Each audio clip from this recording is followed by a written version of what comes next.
¿A cuántos de los chicos que están aquí estudiando les encanta cuando el maestro dice examen? Levanten la mano. Algunos de mi facultad levantan la mano, pero sé que no es cierto. Exámenes. Esta semana fui a hacerme unos exámenes. Tenía más de casi 5 años que no me hacía exámenes generales. Y me dieron los resultados. Oren por mí. Mediciones. Nuestros vehículos están llenos de medidores. Y ahora uno compra un carro nuevo y casi tienes que leer el manual porque tiene tantos medidores que a veces no sabes para qué son todos. Pareciera ser que la vida se nos ha llenado de indicadores, de cosas que nos pretenden mostrar el estado en el que estamos o un estado ideal al que queremos llegar. Sería interesante que no hubieran exámenes en la universidad ni en la escuela. Pero seamos sinceros, ¿de qué manera podríamos saber nosotros si estamos adquiriendo las competencias, los conocimientos si no nos evalúan? Yo les he dicho a mis alumnos, yo sería feliz no haciendo exámenes. Es más, un año en una clase de Biblia les dije, no va a haber examen. Y se querían pachaguear la clase. Parecía que no había clase de Biblia. Pareciera ser que en la vida este asunto de medir, de evaluar, es importante. Y aunque quizás no nos gusta, tenemos que reconocer que lo necesitamos. Físicamente yo me siento bien, pero ya me di cuenta que hay cositas que tengo que atender porque si no pronto no me voy a sentir tan bien. No fue agradable ver un resultado en un examen, pero agradezco a ese examen porque me da la oportunidad de atender algo para que yo me sienta mejor. Gracias a Dios por los diferentes medidores que trae el carro, porque así sé que debo detenerme y ponerle ¿qué? Ponerle gasolina al carro. Recién llegamos aquí a México con mi familia. Veníamos mis padres, mis 2 hermanas, y fue difícil para nosotros, porque llegamos aquí en verano con calores de 40 grados. El sol se ocultaba a las 9 de la noche y veníamos de un lugar donde la temperatura promedio son 23, 24 grados. Y veníamos de una ciudad grande y cuando llegué aquí a Montemorelos, y es cuando me siento viejo, la única calle pavimentada era la que estaba frente a Libertad, las otras no. Y era terrible, nos sentíamos perdidos. Y mi padre, muy amigo del pastor Omar Velázquez, le dijo, oye, ¿sabes qué? Préstame un carro porque el calor era insoportable, nos fatigamos caminando media cuadra. Y el pastor le dijo a mi papá, bueno, ahí está la camioneta blanca, una camioneta que tiene la iglesia. Y dice, pero ponle algo de gasolina porque creo que el medidor no sirve muy bien. Así que era una camioneta viejita, pero dijimos, por lo menos tenemos carro. Así que salimos y pues no conocíamos muy bien la ciudad, pero decidimos encaminarnos hacia la gasolinera. Y le dije a mi papá, pero ahí dice que tiene medio tanque. Y él me dijo, no, dice el pastor que parece ser que el medidor a veces no funciona. Pues efectivamente no funcionaba. A una cuadra de la gasolinera se apagó la camioneta. La primera vez en mi vida que tuve que empujar un carro por falta de gasolina. Quería regresarme inmediatamente a Colombia. Mediciones. Nos guste o no, necesitamos medir. Y en esta noche quiero proponerles la importancia de medir. Y no sé si alguien se dio cuenta de que hemos estado hablando durante los elementos previos al sermón, pero quiero que lo veamos en ese contexto. Y antes de hablar de medición, quiero sentar algunos principios que creo que son importantes para nosotros. Quiero invitarlos a que abran sus Biblias en Mateo capítulo número 22. Mateo capítulo número 22.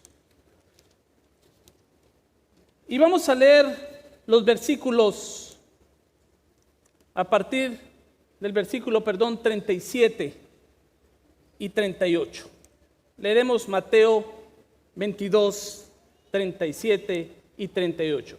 Jesús le dijo, ¿qué le dijo Jesús?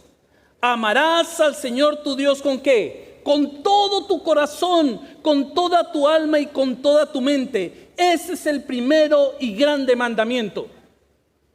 Quiero sentar un principio antes de hablar de medición, de que el fundamento de todos mis queridos hermanos y jóvenes es un profundo amor hacia Dios. Si eso no está presente, todo lo demás que vamos a decir a continuación pierde sentido. Repito, quiero sentar como un fundamento importante para la medición que todo surge de un profundo amor por Dios. Segundo elemento, Romanos 5:1. El apóstol Pablo, antes de ir a Roma, añoraba llegar a Roma para luego ir hacia lo que hoy es España a predicar el evangelio. Decide escribir una carta a los hermanos en Roma. Y me encanta la carta de Romanos, léanla, es hermosa. Pero me gusta mucho el capítulo 5, versículo 1, porque dice, justificados pues por la fe, tenemos paz para, ¿con quién? Para con Dios, por medio de nuestro Señor Jesucristo. Segundo principio que quiero dejar sentado. La salvación no es un asunto de hacer, es un asunto de fe. Somos justificados porque creemos en Cristo Jesús. Somos justificados porque aceptamos que en Él hay salvación. Somos justificados por lo que Cristo hizo. Por eso somos justificados. Y para reforzar este concepto, los invito para que me acompañen también a la carta que el apóstol Pablo le escribió a los habitantes de Galacia, la carta de Gálatas. Y vamos a leer en Gálatas el capítulo número 2, versículo 16. Dice así Gálatas 2:16. Sabiendo que el hombre no es justificado por las obras de la ley, sino por la ¿qué? Por la fe ¿en quién? ¿En quién? En Jesucristo. Nosotros también hemos creído en Jesucristo para ser justificados por la fe de Cristo. Primer principio, todo comienza con un profundo amor por Dios. Si no empezamos con eso, todo lo demás pierde sentido.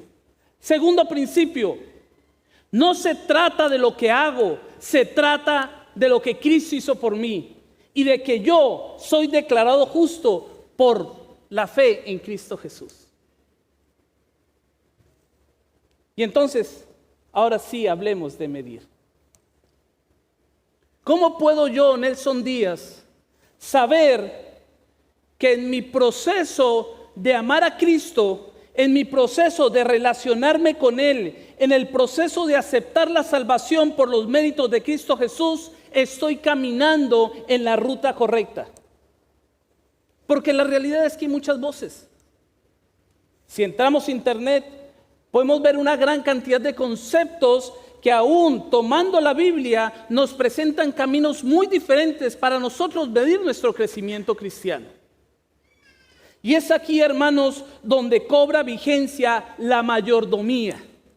Y en esta noche quiero que pensemos en la mayordomía no como un hacer cosas, no como un tratar de ganarme algo, sino como el mejor indicador de que yo estoy caminando en la ruta correcta para mantenerme unido a Dios y para poder disfrutar de la salvación en Cristo Jesús. Porque finalmente, hermanos, la mayordomía no se trata de lo que yo hago, se trata de un profundo amor por Dios que me lleva a aceptar sus méritos y entonces yo actúo en función de esos dos principios. No obro para ser salvo, Yo obro porque soy salvo en Cristo Jesús. No me comporto como me comporto para evitar que Dios me destruya y me queme en el lago de fuego. Yo actúo porque veo lo que Dios ha hecho por mí, su profundo amor, y entonces yo decido que Él merece el mayor de mis afectos.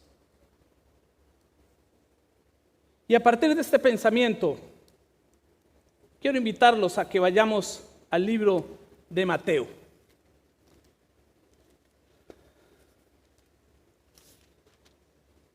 En Mateo, el capítulo número 24, el capítulo número 25, es una conversación muy interesante que que Jesús tiene con sus discípulos.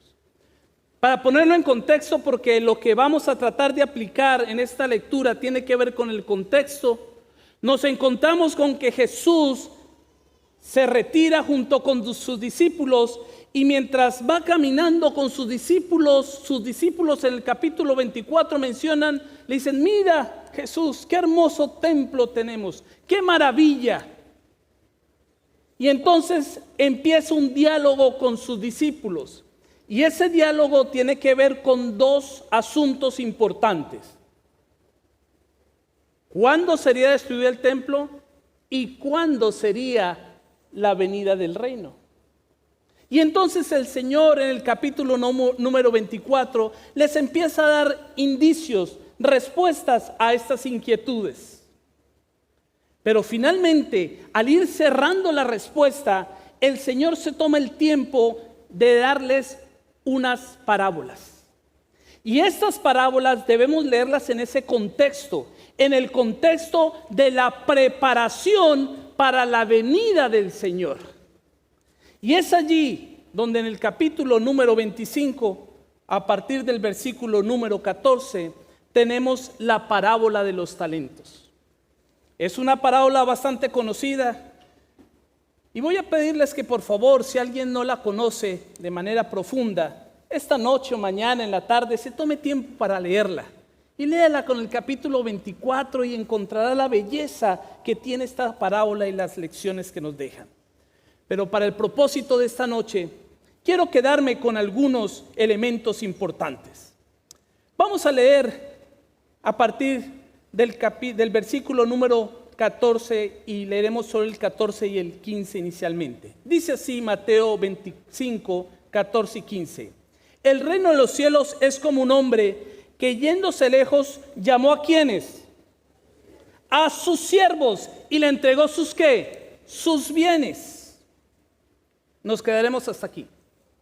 Es un señor, es un hacendado que tiene ¿qué? Siervos. ¿Y qué necesito yo para ser siervo? Necesito un señor, ¿sí o no? Aquí tenemos a alguien que tiene algo, pero que tiene personas que reconocen su autoridad y que le sirven. La parábola no dice que llamó a los que estaban por los caminos, llamó a aquellos que ya reconocían su ¿qué? Su autoridad y que servían en su casa.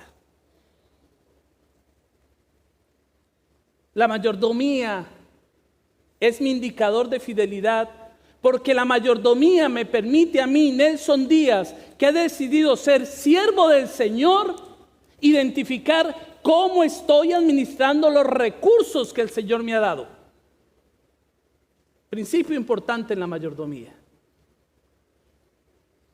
Aquellos que finalmente no accedan a la vida eterna no van a perderse por ser malos mayordomos, van a perderse porque no aceptaron ¿a quién? A Cristo Jesús como su Salvador personal. Pero cuando yo entro en una relación con Dios, mis hermanos, jóvenes, muchachos, una relación de afecto mutuo, entonces mi salvación es algo que yo ya he recibido, pero que la mantengo en la medida que respondo con acciones a esa oferta de amor. Y esto lo digo no para que se lo apliquemos a los demás, sino para que nosotros mismos veamos. Porque a veces cuando hablamos de mayordomía, empezamos a ver por sobre el hombro a ver cuánto pone el hermano de ofrenda, o vemos a ver si aquella persona está guardando bien el sábado. Pero los invito a pensar que la mayordomía es un medidor que me permite a mí descubrir que también estoy en mi relación con mi Señor. Elemento número 2 en el versículo 15. A uno dio ¿cuántos? 5 talentos. A otro dio ¿cuántos? 2. Y a uno, y a otro ¿cuánto le dio? A cada uno según conforme a su ¿qué? Capacidad.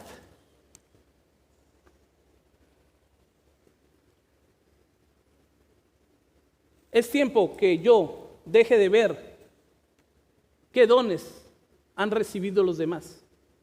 Que deje de envidiar lo que Dios le ha dado a otros para administrar y reconozca que lo que yo tengo, lo que he recibido, Dios me lo ha dado en función de mi capacidad y que es mi privilegio, habiendo recibido mucho o poco, administrarlo para la honra y gloria de Dios. Porque finalmente todo lo que tengo, todo lo que soy, proviene de Dios.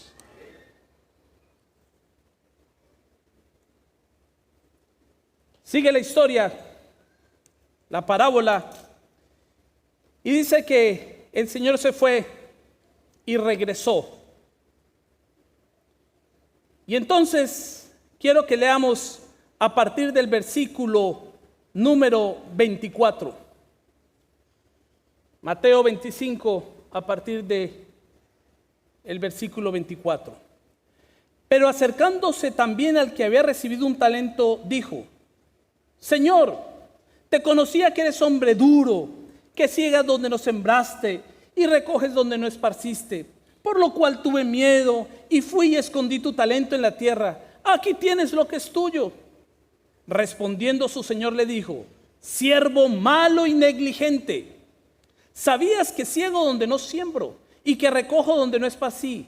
Por tanto, debería haber dado mi dinero a los banqueros y al venir yo hubiera recibido lo que es mío con los ¿qué? Intereses.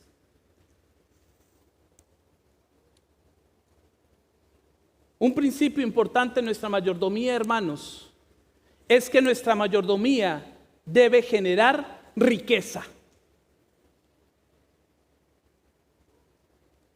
¿Qué pasó con el que tenía 5 talentos? Cuando llegó su señor, ¿qué le dijo? Me diste 5, aquí hay 5. Al que le dio 2 dijo, me diste 2, aquí tienes 2. Pero ¿cuál es el que es señalado por no actuar bien? ¿Aquel que robó a su señor? No, es aquel que no generó riqueza. Y en ese sentido la mayordomía cobra vigencia, mis hermanos, porque la mayordomía me invita a mí a crecer en todos los aspectos de mi vida. Me invita a que al cuidar mi cuerpo, yo convierta mi cuerpo en un instrumento que sirva para la honra y la gloria de Dios. Me invita que cuando yo traiga las ofrendas y los diezmos al alfolí, la obra de Dios crezca, pero que también yo tenga los recursos necesarios para vivir dignamente y dar testimonio de lo que hace un hijo de Dios con su dinero. Dios me invita para que yo cuide la naturaleza, para que en mi entorno se observe que yo soy un buen administrador de la casa que Dios me dio. Dios me desafía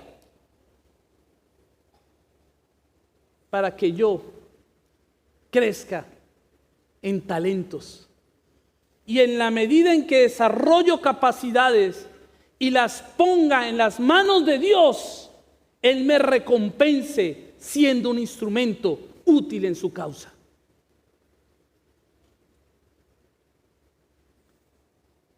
La pregunta sería, ¿cómo genero riqueza con el tiempo?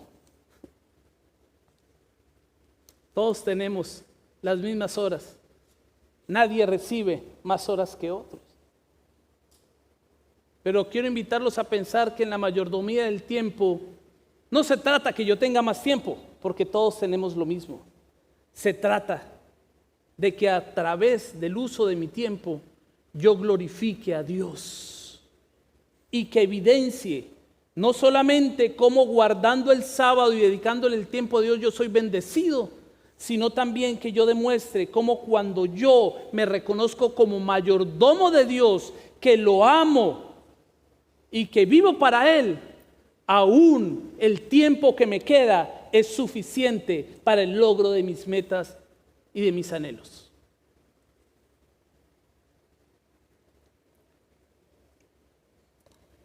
Sigamos leyendo. Versículo 26. Respondiendo, su señor le dijo: siervo malo y negligente. 28.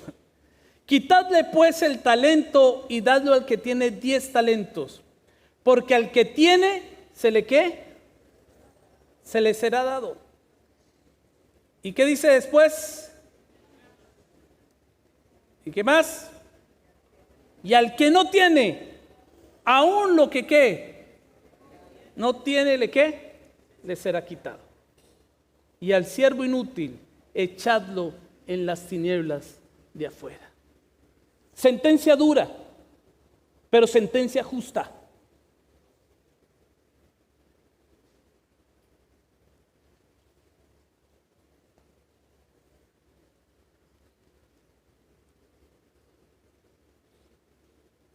El Señor confió en su siervo. El Señor creía en su siervo. El Señor reconocía las capacidades de su siervo. El problema no fue el Señor. El problema fue que el siervo no se reconoció mayordomo de su Señor. Porque el siervo empieza diciendo: tuve que miedo. Él tuvo miedo. ¿Por qué los otros no tuvieron miedo? Mis hermanos, a veces la mayordomía se vuelve un camino difícil porque es el miedo, el temor, lo que nos mueve a ser fieles a Dios. Pero si ponemos en práctica este principio que mencioné de que todo surge de un profundo amor a Dios, entonces la mayordomía se convierte en mi gozo, en mi necesidad, en algo natural para mí, porque me mueve el amor y no el temor. Precioso. Necesitamos abrazar la mayordomía, pero vuelvo y lo digo, no para señalar a otros, sino para que yo mismo pueda ver cómo estoy caminando con Cristo Jesús.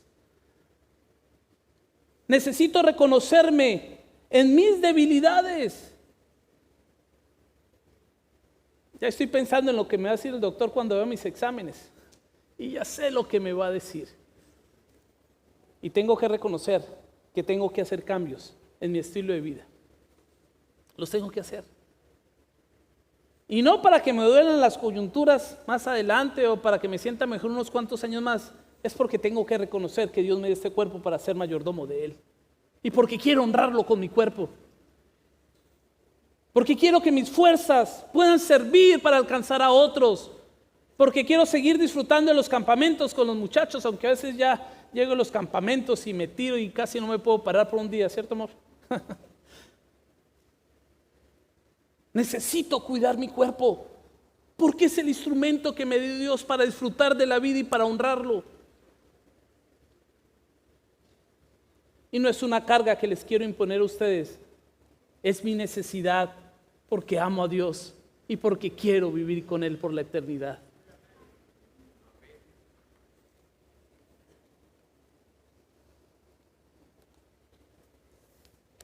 ¿Cuál es el fin de la mayordomía? El fin de la mayordomía es que no haya fin. El fin de la mayordomía es que no haya fin.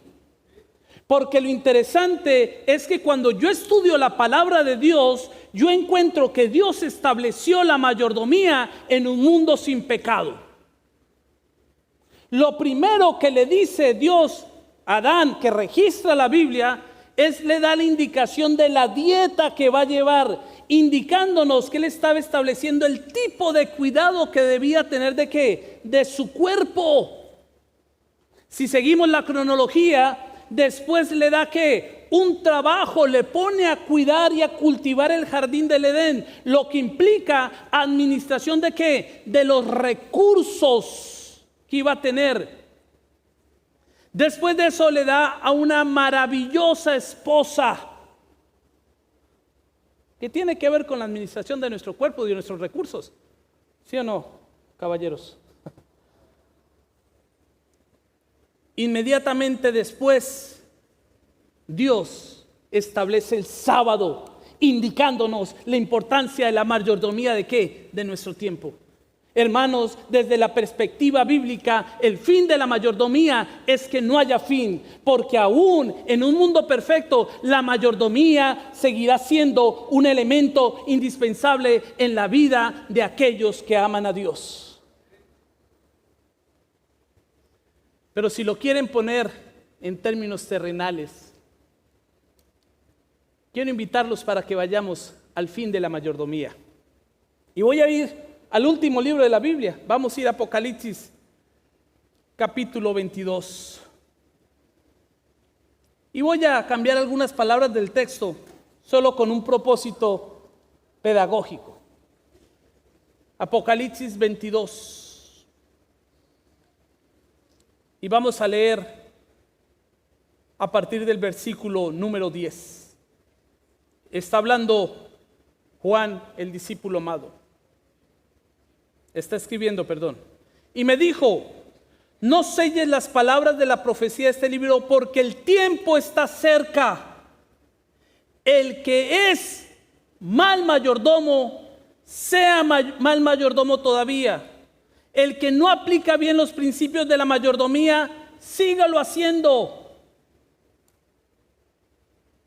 El que es buen mayordomo, practique la mayordomía todavía. Y el que es santo, santifíquese más todavía. Vengo pronto, y mi galardón conmigo, para recompensar a cada uno según su obra. Yo soy el alfa y el omega, el principio y el fin, el primero y el último. Amén. Mis hermanos, en este paréntesis de pecado en el universo, la mayordomía es el indicador que Dios me ha dado para asegurarme de que yo puedo estar con Cristo Jesús por la eternidad.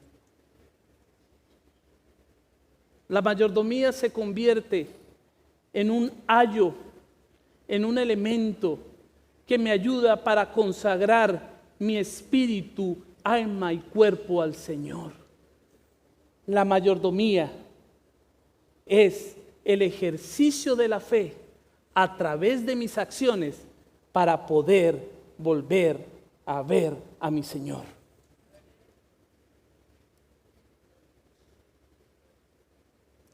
¿A dónde anhelas estar cuando Cristo venga? Seguramente todos queremos estar en el cielo. Seguramente todos queremos recibir esa sentencia que se dio de bien, buen siervo y fiel. Sobre poco has sido fiel, sobre mucho te pondré. Entra en el gozo de tu Señor. Yo espero que Dios me diga eso. No por lo bueno que soy, sino porque a pesar de mis imperfecciones quiero amar a Dios y quiero que Él me ayude a completar lo que yo no puedo, pero que Él me permita por su gracia medirme a través de la mayordomía para sentirme satisfecho y ver cuán grandes cosas Cristo puede hacer por mí y a través de mí. Ese es el propósito de la mayordomía.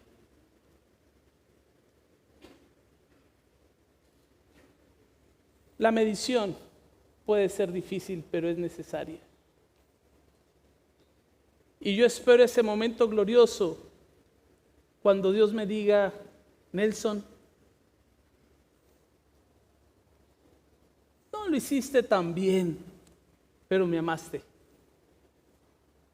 No lo hiciste tan bien, pero te esforzaste. Déjame completar la obra en ti.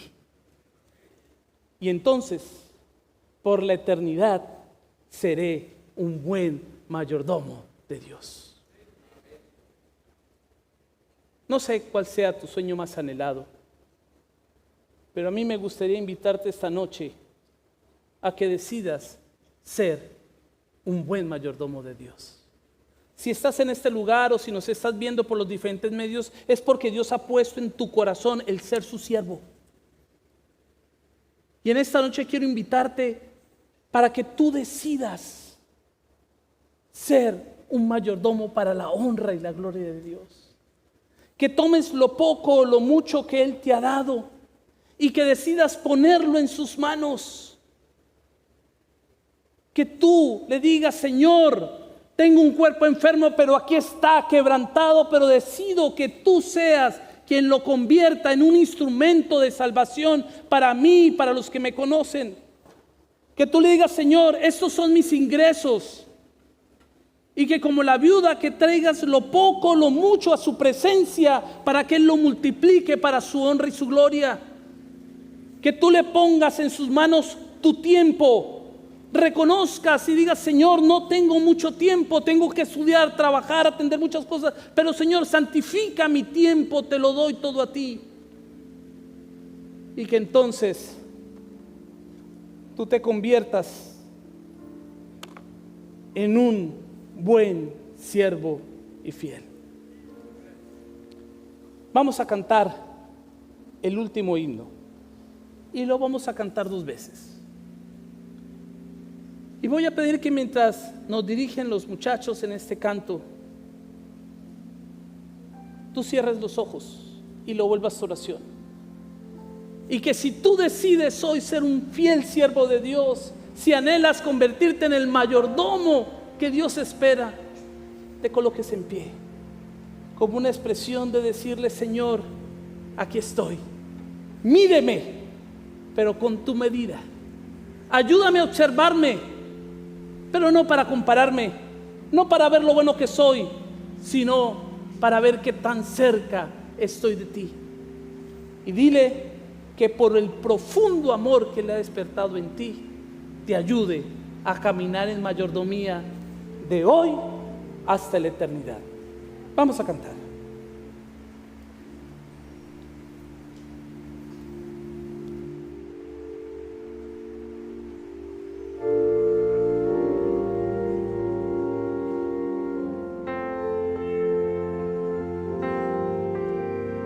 Cerremos nuestros ojos y cantemos como una oración.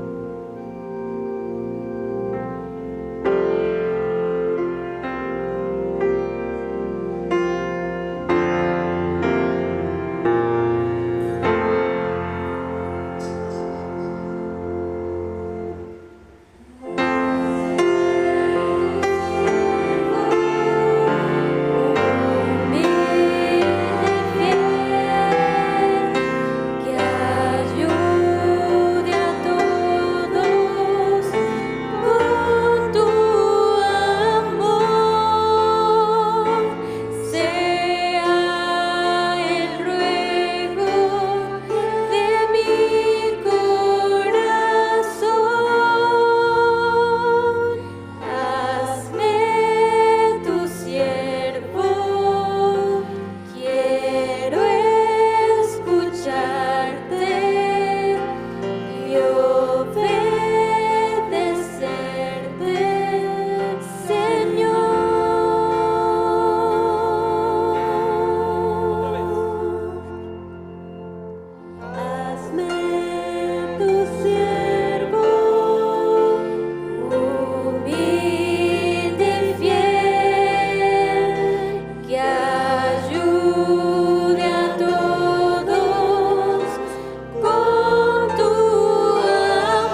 Dios de paz, que resucitó de los muertos a nuestro Señor Jesucristo, el gran pastor de las ovejas, por la sangre del pacto eterno, os haga aptos en toda obra buena, para que hagáis su voluntad, haciendo Él en vosotros lo que es agradable delante de Él, por Jesucristo, al cual sea la gloria por los siglos de los siglos. Amén.